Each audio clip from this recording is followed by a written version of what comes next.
The Preliminaries to the War on Prison was written in the early 2000s by members of the French leftist philosophical journal Tiqqun.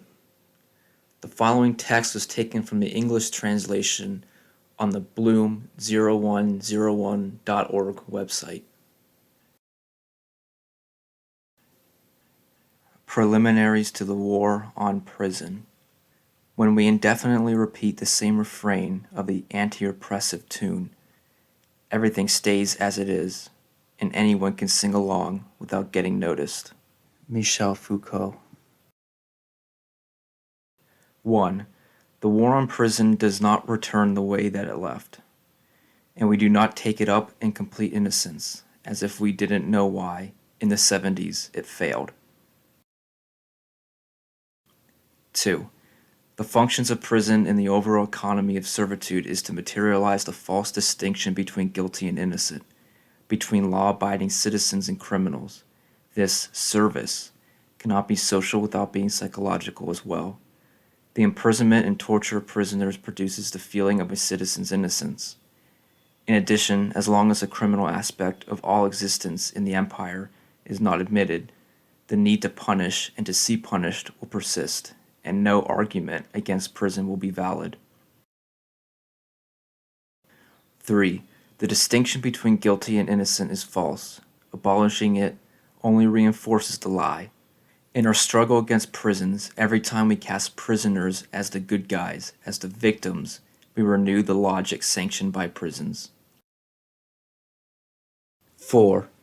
The phrase, prison is the holding cell of society, is true with a corollary, that there is no society. It is not society that produces prisons. On the contrary, it is prison that produces society. It is by constructing an imaginary outside, that we create the fiction of an inside, of an inclusion and a belonging. The fact that the techniques with which we manage the daily activities of both imperialist cities and prisons are appreciably the same. That must remain the secret knowledge of administrators. A prison is a little city. You sleep there, you eat there, you work, you study, you play sports, you go to church, except that life there is always constrained. Out on the street, there are stores, movie theaters, etc. And so I asked myself, why not bring those things into prisons? And how to do so without their precariousness being abused. So says one of the principal architects of new French prisons. It would not be prudent to say more. 5. The silence that constantly surrounds the operation of prisons compels us to sometimes speak in the name of prisoners, with that special feeling of being on the right side of the barricades. For a long time, we have also spoken in the name of workers, of the proletariat, of the undocumented, etc., until they started speaking for themselves, and they said something entirely different than what we expected. This is the mistake of political ventriloquism. All political ventriloquism places us comfortably in brackets. We carry on a discourse that does not implicate ourselves and that therefore carries no risk. It spares us from acknowledging that in the empire, under a regime of power that does not permit radical exteriority, all existence is abject as long as it participates, even passively, in the permanent crime that is the survival of a society. If we need a just cause for revolt, no city dweller has any right to claim that cause as their own, for we all profit every day from the universal pillaging, and no militant Stakhanovism, no self-sacrifice can atone for this connivance.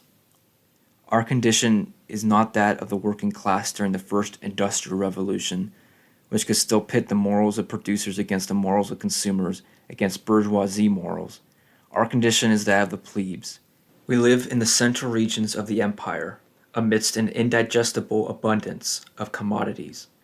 Every day we accommodate the intolerable, an armed police patrol on the streets, an old man sleeping on subway steam vents, a friend who openly betrays us, but we do not kill, etc. Several times each day we engage in purely commercial relations, and, besides a guilty conscience, if we prepare the means of an offensive, we achieve a form of primitive accumulation. If the question is who we are, it is obvious that we are not the poor, the dispossessed, the oppressed, precisely because of the extent to to which we are still able to fight. In truth, what unites us is not our revolt against the excess of misery inflicted by the world, but an enduring disgust with the forms of happiness it proposes. Our position is, then, that of the plebes, disgraceful, extravagant, schizophrenic, who cannot rebel against the empire without rebelling against themselves, against the position they hold. There are no more revolts that are not revolts against ourselves. This is the peculiarity of our time and the stakes henceforth of any revolutionary process. 6. Penal justice is becoming a functional justice, a justice of security and protection, a justice system that, like so many other institutions, has to manage society, detect what is perilous in it, alert it of its own dangers. A justice that gives itself the task of watching over a population rather than respecting legal subjects. Foucault. Prison is not designed for the dangerous classes, but for rebel bodies. The millenary of coercion and bourgeoisie education, or the obsession with the comfort of the global pedant bourgeoisie, unquestionably explains the rarity of rebel bodies in certain milieus, and the underrepresentation of these groups in prisons. Through prisons and other apparatuses, civilization administers its putrefaction to postpone the anticipated collapse as long as possible. The empire firms itself to those that do not function, those that perturb the normal state of affairs. Thus, civilization hopes to survive itself by assuring the solitary confinement of the barbarians. 7. We know prison, the threat of prison, as an overt constraint on the freedom of our actions. The war on prison waged from the outside must break this constraint by making prison familiar to us, by eliminating the powerful fear that it produces. That struggle will suppress our fear of struggle. It is not a moral necessity that compels us to fight against prison, but a strategic necessity, that of making ourselves collectively stronger. The effectiveness of true action resides within itself. 8. We say no more prison at all, and when faced with such a massive critique, reasonable people, legislators, technocrats, governors ask, then what do you want? The answer is, it is not for us to pick our poison. We no longer wish to play this game of penalties and penal sanctions. We no longer wish to play the game of justice. Foucault. 9. Revolutionary logic and the logic of supporting prisoners as prisoners are not the same. Supporting prisoners is the demand of an affective solidarity, human if not humanitarian, with all those who suffer, all those crushed by power, the impulse of the Genepi Catholics. Revolutionary logic is strategic, sometimes inhuman, and often cruel. It calls for a completely different kind of effect. 10. In prison, all struggle is radical, survival or destruction, dignity or insanity. These are at stake in the contention of the smallest details. All struggle is also reformist because it must beg for what it obtains, even by rioting, from a sovereign power that holds the lives of the inmates in its hands. 11. During all the revolutions of the 19th century, 1830, 1848, 1870, it was traditional for there to either be revolts within prisons and for the prisoners to stand in solidarity with the revolutionary movement outside, or for the revolutionaries to force open the doors of the prisons and liberate the inmates. In either case, the shortest path to dismantling prisons remains the creation of a revolutionary movement. 12. There are no convicts among us. There are friends who have served time. The convict as convict who, even once released, remains an ex-convict is a figure of fiction, of crime fiction. The prisoner as prisoner does not exist.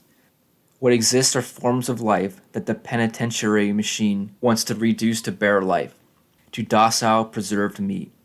The myth of the cell is a dream of replacing bodies animated by implacable reasons, violent effects, and insane ideas with inert pieces of meat.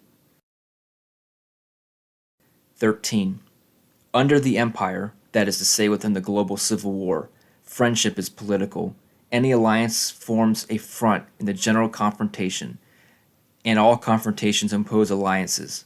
Imprisoning someone as a political act, liberating a friend, perhaps by bazooka, like the recent occurrence at Frez, is a political gesture.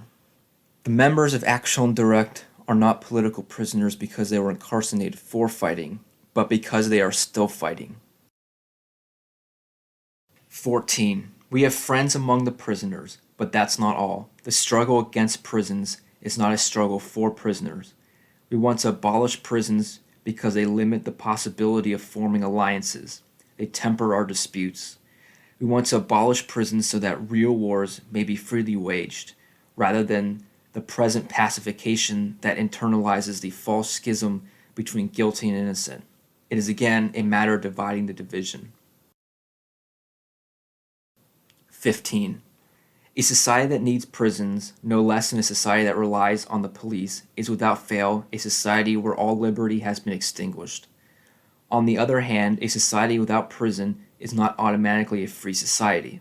If we consider that the prison only imposed itself as a dominant form of punishment at the beginning of the 19th century, there is no lack of historical examples that illustrate this point. 16. The brutality of the prison guards, the arbitrariness of the penitentiary administration, and the fact that prison is, more generally, a machine to grind and crush you, none of this provokes scandal. It is admitted that the function of prison is to bring uncontrollable bodies into line, to domesticate the violent. Compared to the wheel, the stake, or the guillotine, imprisonment was immediately conceived of as a civilized and civilizing punishment. Imprisonment is the penalty par excellence in civilized societies, wrote P. Rossi in his 1829 Treaty on Criminal Law. Standing at attention is the proper virtue of the citizen, and asking permission before any action is a fundamental of his education. It is because our struggle is primarily a struggle against civilization that it is also a struggle against prison. 17. In the fight against civilization, prison is the groping fingers, the hand that kills. But you do not win a fight by aiming for your enemy's fists. 18. The line of reasoning that says our society could not keep running without its prisons, and that, by attacking them, we are weakening the entire system, is logically correct but false in practice. Prison is not the weakest link. The recurring debate on the anachronism of prisons reminds us, through its ephemerality, that this anachronism is what guarantees the modernity of everything else. 19. Prison is, as a threat, one of the ways civilization dissuades us from communing with the savage within, from abandoning ourselves to the intense forces that traverse us. Even from this, we can understand that the enemy is not entirely exterior to us, that we have a direct hold on civilization to the degree that it possesses us. Because, in the end, our disagreement with citizens is this, that we might prefer barbarism to civilization. 20. In truth, during this period of extreme alienation that we live in, the anti-prison struggle is foremost a pretext for us. We do not wish to add a chapter to the punishment of militants, but to use the project of abolishing prisons as a basis for encounters so as to organize ourselves more broadly, just as the stakes of any struggle in prison are, ultimately, the conquering of a space of auto-organization necessary for the formation of a collective power against the administration. We must constitute ourselves into a force, into a tangible force, into an autonomous, tangible force within the global civil war. The anti-prison struggle is at its height each time we frustrate repression. It triumphs wherever we are able to assume impunity. 21. Faced with the lie of civilization, we stand in the right. But a world of lies cannot be overturned by the truth. Kafka. All the police proliferation that surrounds us is here to prevent such a shift, to prevent our becoming, little by little, a reality. Each day a new apparatus controls our quotidian existence. They want to beat us down, to smoke out any remainder of power or savagery we may still possess. By day we kowtow, we knuckle under the excessive force wrought by the avalanche of apparatuses. At night, we congratulate ourselves for having survived, but all for nothing. Each time we submit, we die a little.